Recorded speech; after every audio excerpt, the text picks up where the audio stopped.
Barely into the rainforest, Eileen hears the calls of the indri, one of the rarest lemur species that can only be found in the wild. When we entered the forest, all you heard was our calls, and it was like, when are we going to see them? When are we going to see them?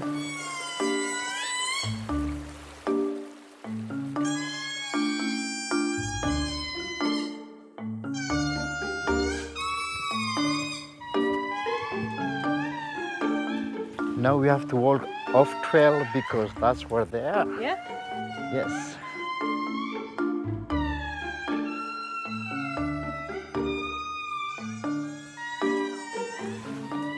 Can you see? Yes, I can. Yeah. Small bit excited about the injury.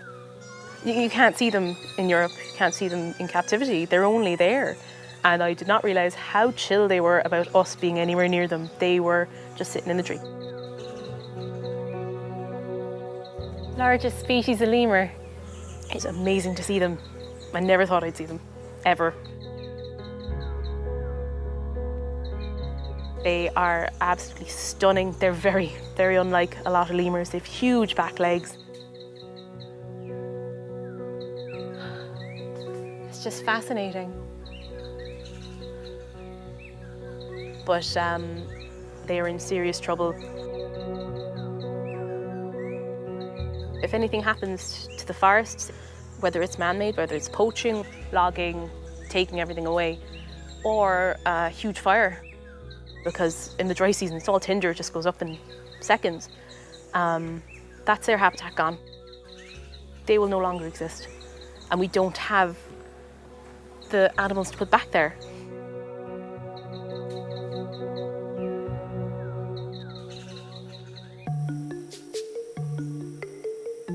Eileen has travelled 6,000 kilometres to Madagascar on a mission to find out more about critically endangered lemurs, the animals she cares for back in Fota.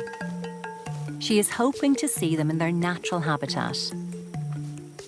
As she treks deeper into the rainforest, her guide, Professor Ratsambasafi, spots her favourite, the black and white ruffed lemur.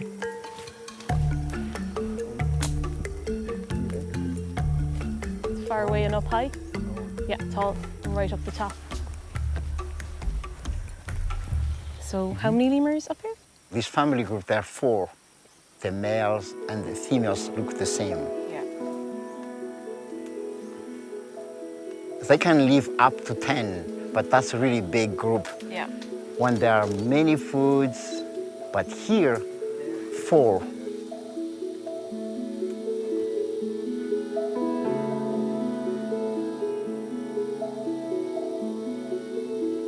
From time to time, I come to the forest to check every time when they give baby to ensure if the baby survived or not. So we do what we call monitoring, but right now we have the guides, the local guides, to study, to follow them, to watch them so they can take notes, so we can have records of where do they go, how many individuals in the group every year.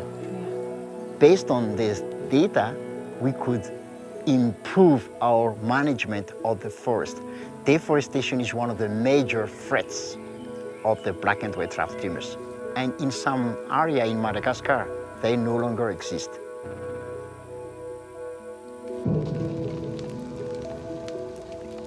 The decline of the Madagascan rainforest and other rainforests around the world is mainly caused by people cutting and burning plants and trees to create more fields for farming. It's called slash and burn, and the impact on the environment is nearly always damaging. The fields created through slash and burn are intensely farmed over a relatively short period of time, and once all the nutrients are gone, they are gone for generations. You could understand why people need to kind of survive here, that they have a completely different style of life. It's very easy to judge from home, kind of going, why would you burn stuff? But they need to feed their families, and that is what they're doing. It used to work when there are few, not many people, and now we cannot use slash and burn. I went to the forest not far from here a few years ago, and we could hear the black and white raft lemurs, loud call.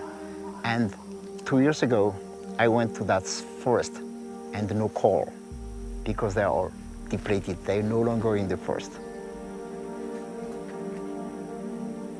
Within the next 30 years, if the current speed of deforestation in Madagascar remains the same, there is no forest left in this country.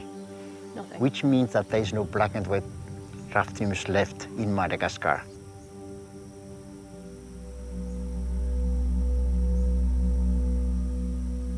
The hope is that the next generation of farmers can be persuaded to use farming methods that don't require burning down what's left of the Madagascan rainforest. The community here in Marmisa work with us to do reforestation, to repair the damage of their ancestor, and that's what you're doing. Oh, there's another one up here, yeah?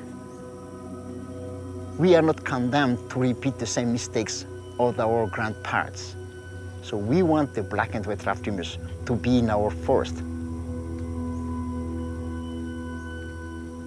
Our job at Fota is to maintain genetics and to really learn as much as we can and keep all the natural behaviours that we can. So it's great to see that they'll do the same, because as we've learned just walking through the forest from Jonah, was that in 30 years this could be gone. With that's how fast everything's moving, and 30 years is a blink of an eye, and it's our responsibility to do something. And the great thing at Fota, we have a pair that hopefully will breed, and that means we'll maintain genetics as a fallback population, that if we need more numbers, we need to reintroduce. That's fantastic that we have that. It's a proper experience being close to them, hearing them. You can't replace it with just, oh, there's a picture. We once had those, but they're gone now.